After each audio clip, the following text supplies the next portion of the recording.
Sementara itu, tim pemenangan kandidat Kepala Daerah Karangasem nomor urut 3, pasangan Made Sukarana dan Komang Kisit atau Paket Sukses, terus merapatkan barisan untuk menggalang dukungan masyarakat. Solidaritas dan kekompakan yang dibangun Partai Golkar dan Partai Gerindra selaku partai pengusung yang bersinergi dengan tim relawan menjadi kekuatan inti bagi pemenangan Paket Sukses dalam Pilkada Karangasem pada 9 Desember mendatang.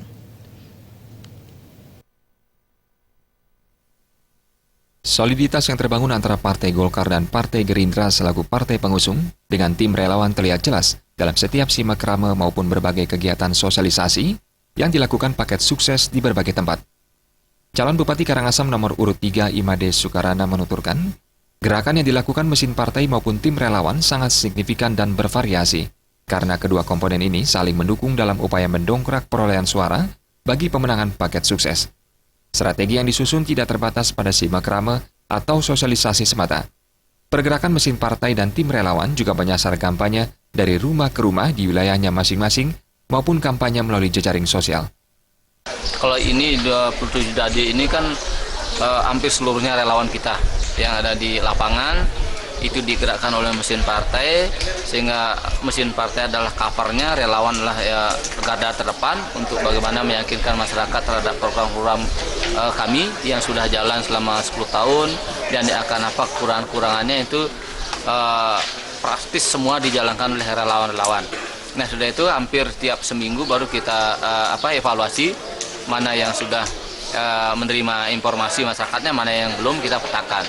Saat masih mekrama dengan perwakilan dari 27 Dadia Pasok sedesa Besaki, calon Bupati Karangasem nomor urut 3 Made Sukarana didampingi calon Wakil Bupati Komang Kisit menyayangkan pernyataan salah satu pasangan kandidat yang menyatakan pembangunan di Karangasem dalam kurun waktu 5 hingga 10 tahun lalu gagal total.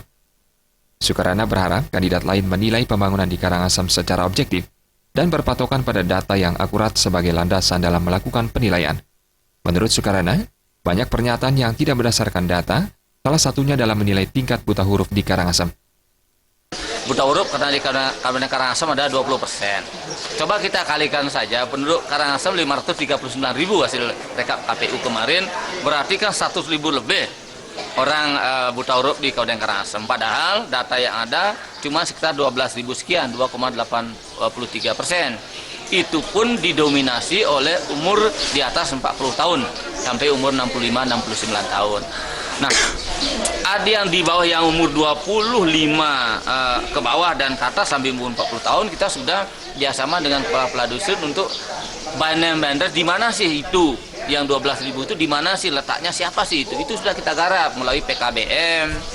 Ada PKBM kan kegiatan belajar mengajar masyarakat, itu sudah apakah menolak kejar paket A, paket B, paket C itu supaya mereka tidak, apalagi standarisasi paket itu kan sejajar dengan sekolah formal.